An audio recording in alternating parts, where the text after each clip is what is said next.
This is Crossroads Media. Ang pagtatanong ay hindi po pagkawala ng respeto, yan po ang pagnanais na makaintindi. At wala pong masama na magkaroon ng kaalaman at makapag-intindi. Mas masama po yung sunod tayo ng sunod nang hindi natin alam kung bakit. Hindi po yan rebellion. Yan ay the pursuit of understanding. Gusto natin ng pagbabago, hindi po magkakaroon ng mga pagbabago kung hindi tayo magtatanong kung bakit.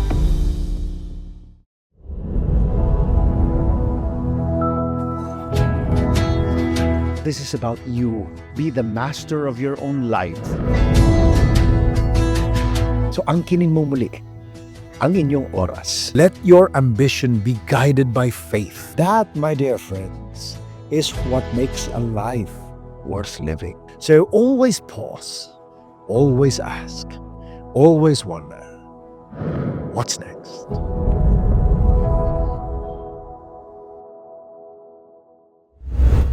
Hello everyone. Welcome back to What's Next with Jovit Moya, where we unpack life's ups and downs and remind you, you're not alone in this journey through life. Subscribe naman kayo ha. Follow nyo kami sa YouTube. Yan. Spotify, para ba nagdadrive ka? Para lang tayo nag-uusap, di ba? Sa TikTok, sa FB. And today, pag-uusapan natin, why? Di ba? Ang ganda. Di ba? 3 letters. Why? Marami tayong ginagawa sa buhay natin, mga kaibigan, pero hindi natin alam why we do it. Hindi natin alam. Yun ang problema. Di ba?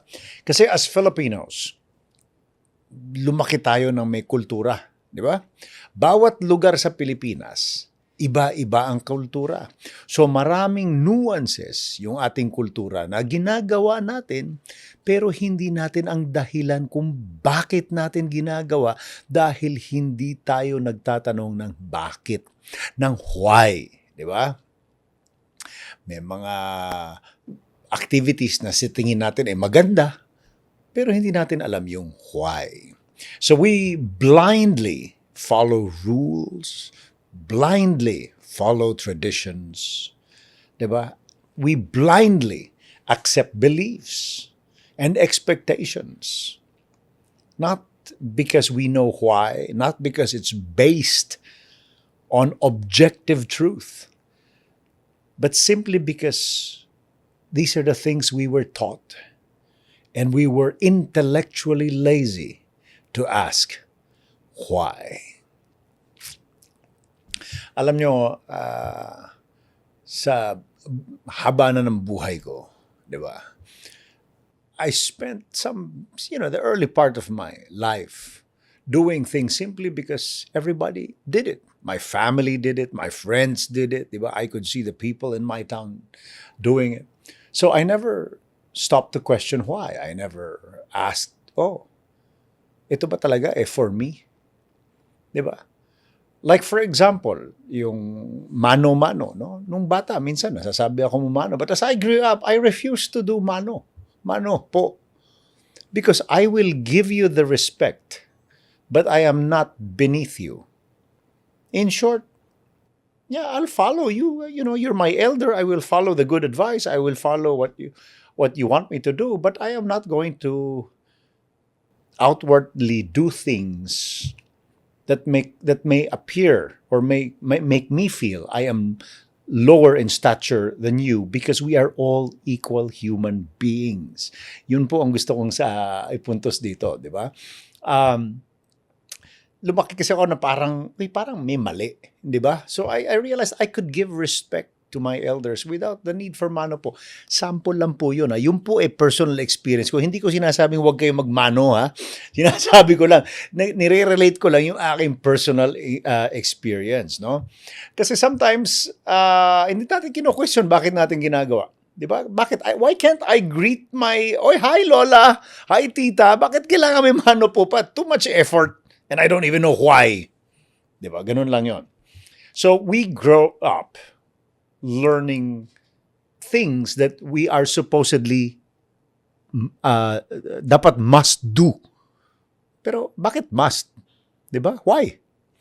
So today pag-uusapan natin mga kaibigan, bakit ang mga Pilipino tamad magtanong ng bakit, 'di ba?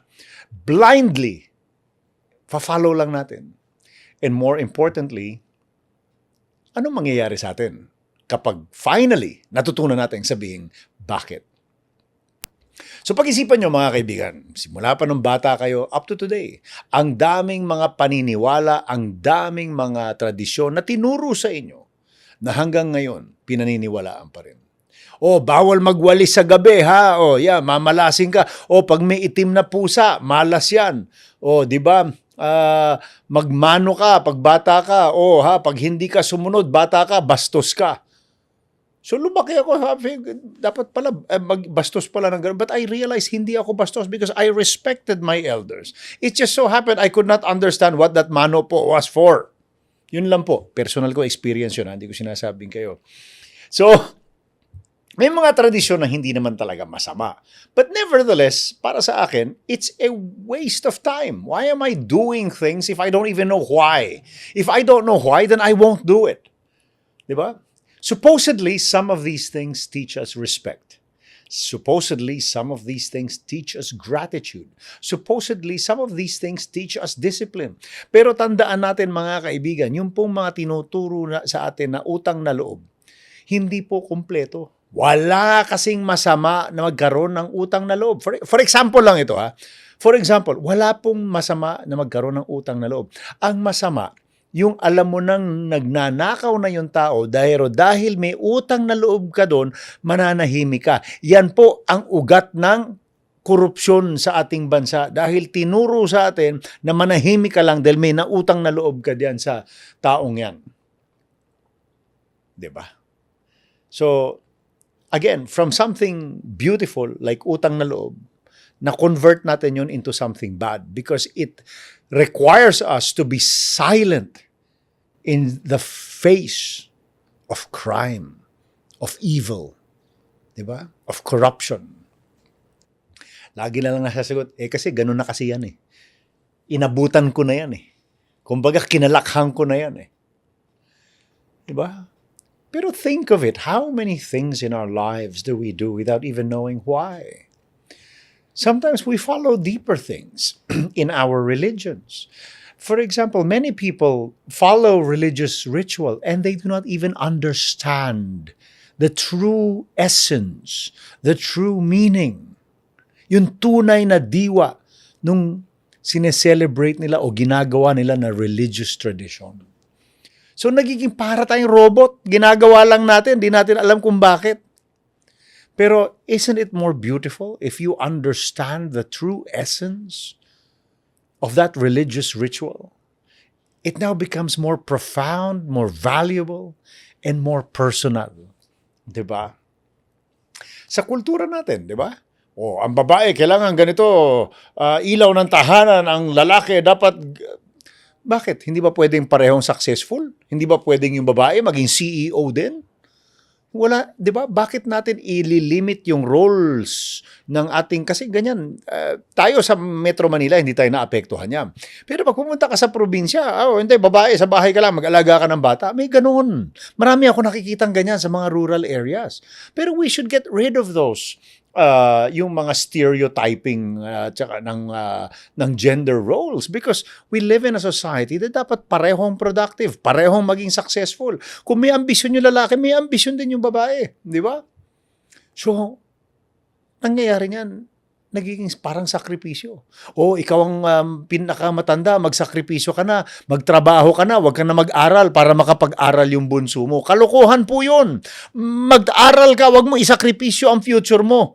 Dahil kapag ikaw ay naging successful, ikaw ay nagkaroon ng magandang trabaho, mas matutulungan mo ngayon yung pamilya mo. Pero kung ikaw ay mangmang dahil hindi mo tinapos ang pag-aaral mo, dahil gusto mong magtrabaho para mapag-aral yung bunso mo, mali pong sakripisyo yun. You can contribute more to the welfare of your family kapag ikaw ay well-educated, di ba? At nagtatrabaho. So, wag mong sabihin na, ikaw ang eldest, ikaw ang mag-alaga sa kanila. Hindi po gano'n, isakripisyo mo na. Wala pong gano'n. we should get out of those types of cultural kumbaga para sa akin parang ano yun cultural chains. Nakakadena ka. Gusto mo umunlad, di ka makaunlad dahil nakakadena ka doon sa tradisyon. Natatakot kang basagin ang kadena ng tradisyon dahil ito na yung kinalakhan mo, dahil ito yung gusto ng magulang mo. Hindi po lahat ng gusto ng magulang natin o nakakatanda sa atin ay tama. Nag-i-evolve po ang times. Ang daming opportunity na dumarating sa atin. Baka hindi na-recognize ng mga nakakatanda sa atin yung bagong opportunities kasi hindi nila naiintindihan. Lalo na kung bagong technology. Di ba? Sa Filipino culture kasi ayaw natin paiba-iba. Gusto natin conforming lang tayo. Feeling natin pag naiiba tayo, mayabang yan. Ano yan, pasaway yan. Hindi po ganoon. Sometimes, you have to break away from the norms in order to be successful. Yun po dapat ang ating tuunan ng pansin. Paano tayo maging successful sa buhay? Hindi yung paano hindi tayo masabihan na, oy, hindi ka sumusunod, oy, ito natutunan pa natin sa nanay natin, sa tatay natin. Di ba?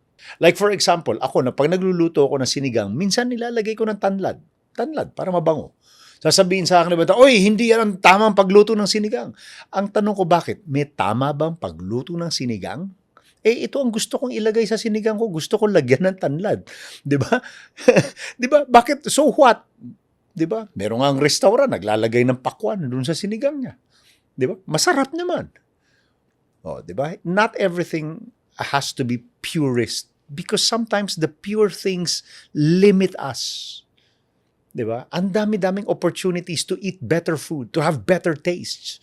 Pero dahil matigas ang ulo natin, hindi naman yan ito ang tradisyon. Naiipit tayo doon. Yun po ang dahilan kung bakit mahirap pa rin ang Pilipinas. Kasi nadadala natin yan sa pang-araw-araw natin. Ayaw nating maging innovative. Ayaw nating maging better. Dahil ito na yung buhay na nakasanayan natin. At tinuruan tayo na tanggapin na ang nakasanayan. Huwag nang questionin. Huwag nang maghangad ng mas malaki pa. Kaya napakaliit na mga ambisyon natin, mga kaibigan. As a country. So, kailangan nating baguhin yan para umusad-usad naman ang future generations. Para umusad-usad naman ang kapakanan ng bayan. Di ba? Let us all be aggressive in pursuing better things, in pursuing higher achievements. Di ba? Alam mo, ang kultura natin kasi, pag nagtanong ka, bakit parang labeled yan as, oy, wala kang respeto. Kalukuhan po yan. Ang pagtatanong ay hindi po pagkawala ng respeto. Yan po ang pagnanais na makaintindi. At wala pong masama na magkaroon ng kaalaman at makapag-intindi. Mas masama po yung sunod tayo ng sunod nang hindi natin alam kung bakit. Diba? Kasi sabi ng mga tatanda, pag tinanong mo kung bakit, para mong sinabing, oy, mali yung matatanda, mali ako dahil ako nagsasabi niyan. Hindi po totoo yun. Diba? Gusto kong maintindihan. Kung mali kayo, sasabihin ko rin mali kayo. Diba? Huwag tayong maging matakot na magsabi na mali yung ginagawa ng iba o yung tinuturo sa atin ng iba. Diba? Ang importante lang ay maintindihan natin bakit natin ginagawa. Diba? Hindi po yan rebellion. Yan ay the pursuit of understanding. Because with understanding comes meaning. Di ba? Lagi kasi tayong lumaki noon, alam mo, bata ako, lagi ko narinig, oy, huwag kayo sumagot sa matanda, di ba? Huwag mong questionin yung mga nakasanayan. Buti na lang, ako personally, nagkaroon ako ng magulang, ang nanay at tatay ko, that encouraged me to ask questions, to ask why. Kasi, maganda rin yung pananaw sa buhay ng mga magulang ko. If you don't ask, you will never learn. Diba? So, no topic was off limits. Just ask. Diba? Minsan magtatanong ka even about sex. Sasabihin ng mga magulang mo, oy, bata ka pa, hindi natin, wag mong pag-usapan yan. Wag ka magtatanong ng ganyan. But not with my parents. My parents encouraged me to learn, to ask. Diba? And be better. Kasi para kang sponge dapat Pasok lang ng pasok ang knowledge. So, asking why is not being rude. Kaya ngayon, as adults, Ilan kayo dyan nakikinig dito? Ilan tao na ang kilala nyo na madalas nananahimik? Di ba? Follow workplace rules. Merong sinasabing unwritten rule. Ano yung unwritten rule? Kung hindi siya written, hindi siya enforceable. Di ba? Tigilan na natin yung mga unwritten rules na yan. Diyan din ang ugat ng kasamaan, ugat ng pagiging tamad, ugat ng korupsyon. Yung mga unwritten rules na yan. Di ba? Kahit naman sa relationship Sometimes we follow relationships without questioning. Minsan, may desisyon, di ba? Ang sagot, ikaw ang lalaki, ikaw mag-decide. Bakit? Wala ka bang kokote? Wala ka bang utak? Di ba? Hindi porket babae ka, ibig sabihin wala kang kokota. Just have the confidence. We have to teach our women that they are equal to men. They have the same rights and the same opportunities to succeed. Di ba? Yan. Huwag tayong maging tamad intellectually. Huwag tayong maging tamad emotionally. Di ba? Huwag nating paliitin ang ating mundo. Let us explore and do big things. Di ba? Minsan may magtatanong sa'yo, bakit mo gustong ikasal? Wala, kasi sabi ng nanay ko, pakasalan ko na daw dahil matagal na daw kaming magjowa. So what? Kung hindi kayo kasal, kung matagal na kayo magjowa, di ba? Hindi mo kailangan magpapilit. Di ba? Why do you want to have kids? Why do you want to live abroad? If you can answer that with an answer that comes sincerely from your heart, which was sincerely your own decision, without the influence of your elders, your society, your friends, then yun ang katotohanan mo. Pero kapag ang sagot mo ay nakaangkla sa opinyon ng iba, kapag ang sagot mo ay nakaangkla sa tradisyon, you are a slave of other people's opinions. You are a slave of tradition. You are not free. Diba? We mistake kasi, my dear friends, tradition as truth. But many things that are traditional are untrue. Many things that are traditional are based on falsities. Diba? Ay, naku, bawal mabasa dahil na-injure, wag kang bawal mabasa. So, ibig nyo sabihin, mali pala lahat yung lola mo lang pala ang tama, mali pala lahat ng doktor dun sa injury, nilagyan ng yelo. Di ba? Yung mga sa basketball, nanonood ka ng NBA, nakita mo, nilalagyan nila kagad ng yelo. Yun po ay para bumaba po yung swelling. Di ba? Yung inflammation. Hindi, kasi yun din ang kinalakhan niya. Hindi naman kasalanan ng lola mo yun Pero yun din ang kinalakhan niya. Minana niya rin sa nanay niya yun. Na minana rin doon sa nanay niya. So, we are passing on kamangmangan to kamangmangan to kamangmangan. Dapat we should ask why. We should seek answers. Parang ipasa naman natin ay ang katotohanan. Ipasa natin ang truth. Ipasa natin ang may saysay. Di ba? Ang nangyayari, kamangmangan po ang pinapasa natin. Kasi tradition can be a double-edged sword. It can preserve good culture. It can preserve a people's identity. It can even encourage that feeling of belongingness. Pero kapag sinabayan mo ng blind obedience ang tradisyon, it will limit your growth. It will limit the chances of you grabbing opportunities. Take yung kanina, pinag-usapan natin, yung panganay sacrifice, di ba? Yung panganay sacrifice mindset. Kalokohan talaga yon. Kinukunwari siya na built on love and responsibility. Pero sa totoo lang, tinanggal nun ang lahat ng opportunity mo dahil hindi ka na pinag-aral para magtrabaho ka, para matulungan mo pag-aral yung mga bunso. Naging sacrificial lamb ka. Hindi po tama yun.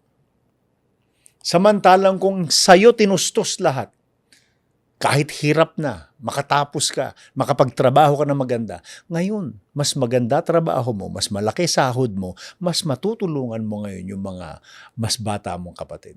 Maghintay lang sila. 'Di ba?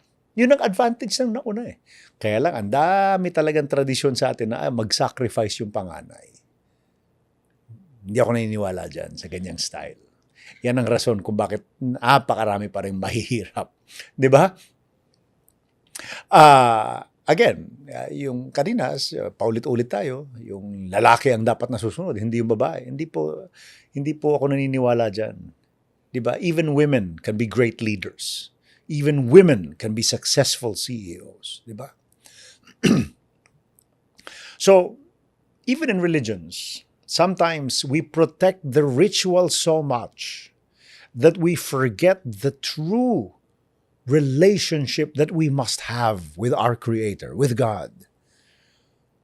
Mas valuable po yung true relationship natin, yung understanding natin of why we do the rituals. Because that gives us clarity, that strengthens our faith, and that gives us an understanding of the relationship between the created and the Creator. Nothing will change, my dear friends, if no one asks why. Gusto natin ng pagbabago, hindi po magkakaroon ng mga pagbabago kung hindi tayo magtatanong ng bakit. Change the small things, and eventually the big things will change. Pag hindi natin change yung small things, gusto natin magkaroon ng big change kagad, ganun pa rin yun kasi hindi natin napalitan yung basics. Yung basics po ang dapat nating baguhin muna. Diba? Tradition, my dear friends, is a beautiful thing if it can teach us who we are and at the same time guide us. Tradition is a bad thing when it teaches us who we are and enslaves us to a certain level at hindi na tayo umusad-usad. Tradition should not be a prison. Tradition should be something to be proud of because we can achieve great things because of our tradition. So when you start asking why, you will start living with intention. You will no longer be intellectually lazy. You will feel the power of why. Because when you stop asking, you're just following somebody else's script. Follow your own script. Follow the story of your life. The word why, my dear friends, seems small. Pero nagbubukas po yan ng malalaking pinto. So ask yourself, why do I believe this? Why do I follow this? Why do I want this? Why am I still here? Why am I not moving forward? Asking why does not destroy tradition. In fact, it may be able to contribute in making new, valuable traditions. Diba? Mas maganda po yung respeto na ibigay natin sa ibang tao kaysa yung pinili tayo ng tradisyon na magbigay ng respeto sa ibang tao. So my friends, tanong lang naman eh. At the end of the day, tanungin mo lang ang sarili mo. Ito bang ginagawa ko ay dahil gusto ko? O kasi sinabihan ako na ganito lang dapat. Again, my friends, in closing, let's not abandon traditions simply because we want to abandon them. We can abandon traditions and replace them with better traditions, purpose-driven traditions that can improve our lives and the lives of our fellow Filipinos. Because when you understand your why, you'll stop becoming a robot. Hindi ka na basta lang sumusunod. You will start truly living as a free mind, as a free person. So next time somebody tells you, ganito na kasi dati pa, smile and ask, pero kailangan bang ganun pa rin ngayon? Questions will not make you disrespectful. Be brave, my dear friends. Questions will give you the opportunity to be alive, to be aware, to be knowledgeable. Change will not begin with dictations and blind following. Change only begins when we have the courage to ask why. So subscribe and follow us sa YouTube, sa TikTok, and IG. And have a great day, my dear friends. So always pause, always ask, always wonder, what's next? This is Crossroads Media.